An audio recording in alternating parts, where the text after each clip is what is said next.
அஞ்சு வீரல் ஓயாம கெஞ்சுகிற ஆசை ஒண்ணு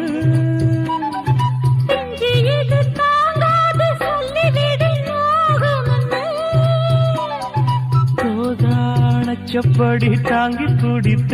பட்டு சேல கசங்காம பாடம் படித்த அந்தியில பந்தி வைக்கும் போது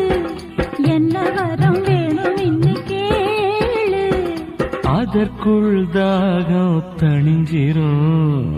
மாமா உனக்கு ஒரு தூது விட்டேன் அந்தி நாள காத்து வழியா வந்துச்சா வந்துச்சா சொல்லு சொல்லு மானே உனக்கு ஒரு தூது விட்டேன் அந்த மேக கூட்டம் வழியா வந்துச்சா வந்துச்சா சொல்லு சொல்லு